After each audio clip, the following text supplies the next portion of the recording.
Ẹ kú dédé àsìkò gbogbo tí ẹ ti ń gbọ́ mi lé lóko tàbí lẹ́yìn òde, ẹ jẹ́ kí á gbàdúrà. Bàbá wa olùfẹ́ wa wọn àgbóyinga ṣe yín lọ́ba fún àánú àti ojú rere ńlá láti àrígbà láti tún rí ọjọ́ àbámẹ́ta mìíràn nínú oṣù kẹfà. Ọlọ́run ẹ ṣeun fún àbá rere tí ẹ ní fún wa àti èyí tí a ní fún ara wa tí ẹ̀yin Olúwa yóò jẹ́ kó wá sí ìmúṣẹ. Ògo ní forúkọ mímọ́ yín nítorí pé ẹ kò fìgbà kan fi wá sílẹ̀ o. A sì gbàdúrà wípé ọ̀rọ̀ tí a ó gbọ́ lẹ́ni yóò ṣe ayé ọkàn àti ara wa ní rere o. Kò ní lòdì sí wa ní ọjọ́ ìdájọ́. A ó jẹ́ olùgbọ́ àti olùṣe ọ̀rọ̀ náà nítorí tí a gbàdúrà lórúkọ Jésù Olúwa wa, àmín. Ìwé ọ̀run ṣíṣí tí a tẹ ọwọ́ olùṣọ́ àgùntàn yín náà kọ Adéjàre Adébóyè kọ ìní ọjọ́ àbámẹ́ta ọjọ́ 14 oṣù kẹfà.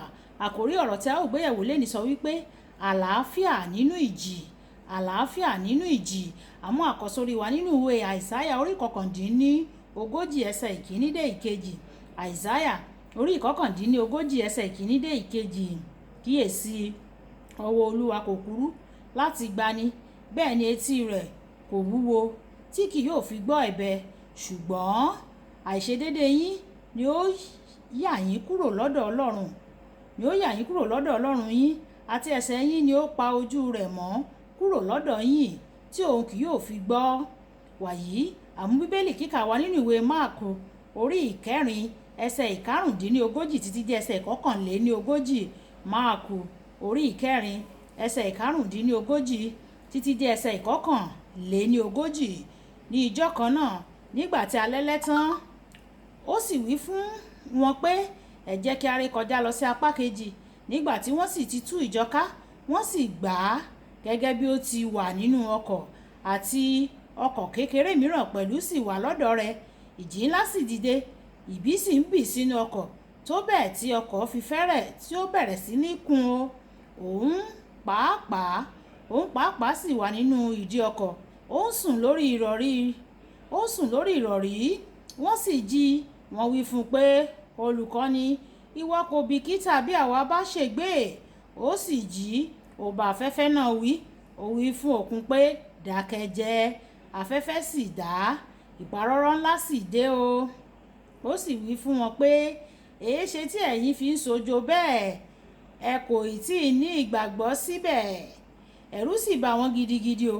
Wọ́n sì wí fún ara wọn pé, irú ènìyàn kí ni èyí tí àti afẹ́fẹ́ àti òkun tí ó ń gbọ́ tirẹ̀?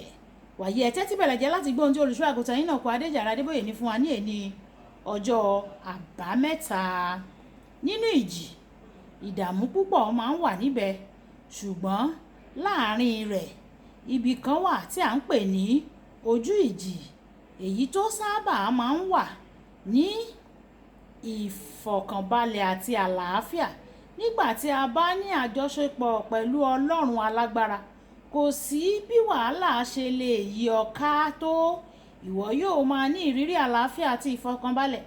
Nínú ìwé Ọba kìíní orí 17 ẹsẹ̀ ìkíní, àwọn odò gbẹ o, àwọn ènìyàn ń jìyà o, ebi sì wà ní ilẹ̀ náà. Síbẹ̀ Ọlọ́run pèsè fún Èlíṣà ní gbogbo ìgbà.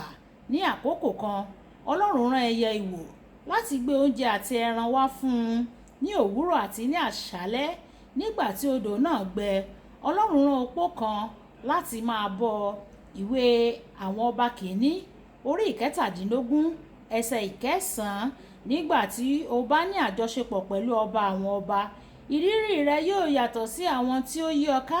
Fún àpẹẹrẹ, ní àsìkò tí ètò ọrọ̀ ayé dẹnu kọlẹ̀, nígbà tí àwọn ènìyàn tí wọ́n ń ṣe àníyàn nípa ètò ìṣúná wọn, ọmọ Ọlọ́run ní láti fi ara balẹ̀ pẹ̀lú àmọ̀dájú pé ètò ọrọ̀ ayé rẹ̀ wà ní Síónì, níbi tí òpópónà rẹ̀ jẹ́ kìkì wúrà.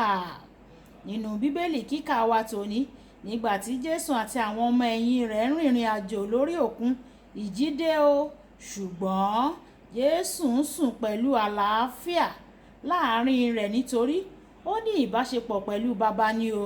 Nígbà tí àwọn ọmọ ẹ̀yìn rẹ̀ ń bẹ̀rù ìparun, ó sùn bí ọmọ tuntun lórí ìrọ̀rí rẹ̀ ní. Ìwé Máàkù orí 4 ẹsẹ̀ 28.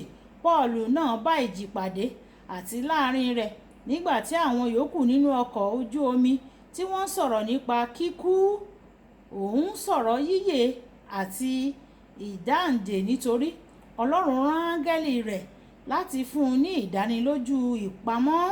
Ìwé Ìṣe àwọn Àpọ́stélì orí ìkẹtàdínlọ́gbọ̀n ẹsẹ̀ 20 títí dé ẹsẹ̀ ìkarùndínlọ́gbọ̀n. Àjọṣepọ̀ pẹ̀lú Ọlọ́run.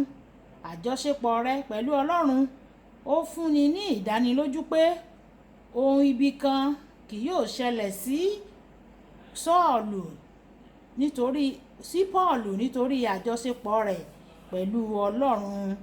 Olùfẹ́, tí o bá wà nínú ìjì tí o kò sì fẹ́ kí ó gbé ọ lọ, o gbọ́dọ̀ wà ní àjọṣepọ̀ pẹ̀lú Ọlọ́run. Ohun tó lè ba àjọṣepọ̀ yìí jẹ́ náà ní ẹ̀ṣẹ̀.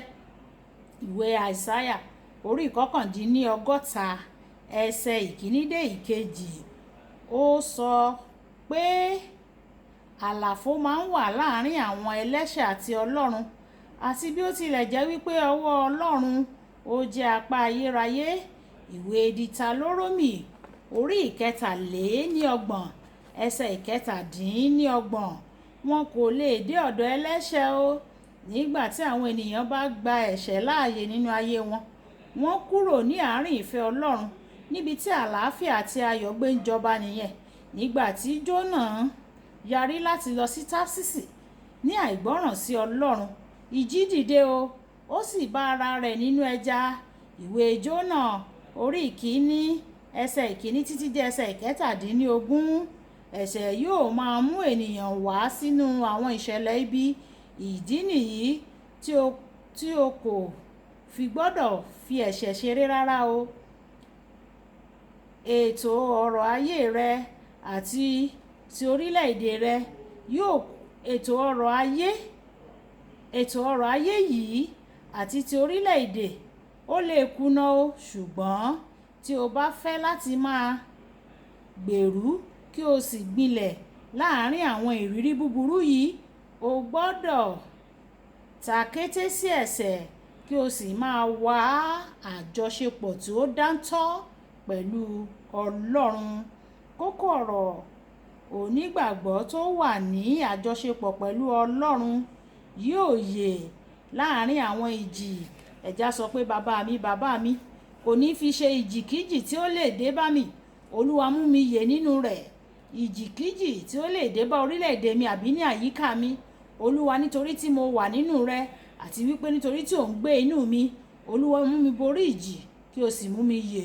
Bẹ́ẹ̀ ni Olúwa yóò ṣe ní orúkọ Jésù. Olúwabùkọ́lá Ayako ní orúkọ mi o.